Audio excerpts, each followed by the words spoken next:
पंजाब के एक गांव में एक पुराना खंडहर था जिसे गांव के लोग भूतिया हवेली कहते थे। हवेली के बारे में कहा जाता था कि वहां कोई अदृश्य शक्ति मौजूद है जो रात के समय जाग जाती है। गांव वालों का मानना था कि हवेली के दरवाजे के पीछे एक भूत रहता है जो अपनी मर्जी से दरवाजा खोलता और बंद करता है। जिसने भी उस दरवाजे को खोलने की कोशिश की वह कभी लौटकर नहीं आया। अजय, जो कि एक शहर से आए हुए युवक थे, इन कहानियों पर यकीन नहीं करता था। उसने गांव में आते ही सुना कि हवेली के दरवाजे को कोई नहीं छूता। उसके मन में यह विचार आया कि शायद यह सब केवल गांव वालों का अंधविश्वास है। उसने ठान लिया कि वह इस हवेली के दरवाजे को खोलकर गांव वालों को साबित कर देगा कि कुछ भी डरावना नहीं है। एक रात अजय अपने दोस्तों के साथ उस हवेली के पास पहुंचा। हवेली के चारों ओर अंधेरा था और हवा में अजीब सी सिहरन थी। अजय के दोस्तों ने उसे मना किया कि वह दरवाजा न खोले, लेकिन वह उनकी बातों को नजरअंदाज करता हुआ सीधे दरवाजे के पास पहुंच गया। दरवाजा बहुत ही पुराना और जर्जर हो चुका था। उस पर जंग लगा हुआ था और उसकी लकड़ियां सड़ चुकी थीं।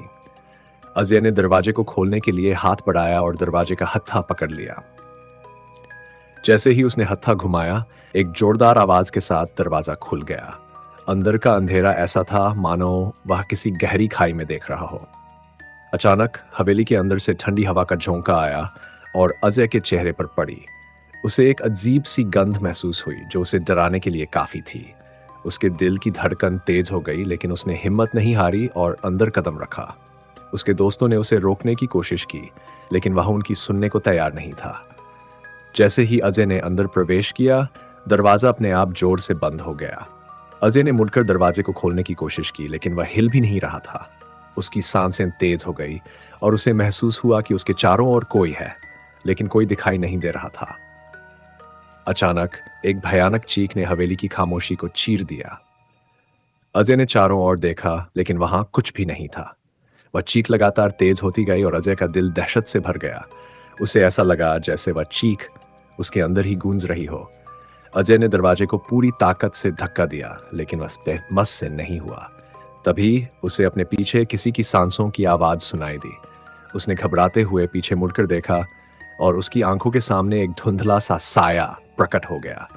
वह साया धीरे धीरे अजय की ओर बढ़ने लगा। अजय ने चीखने की कोशिश की, लेकिन उसकी आवाज जैसे गले में अटक गई। वह साया अजय के बिल्कुल करीब आ गया और उसने अपने ठंडे हाथ अजय के चेहरे पर रख दिए।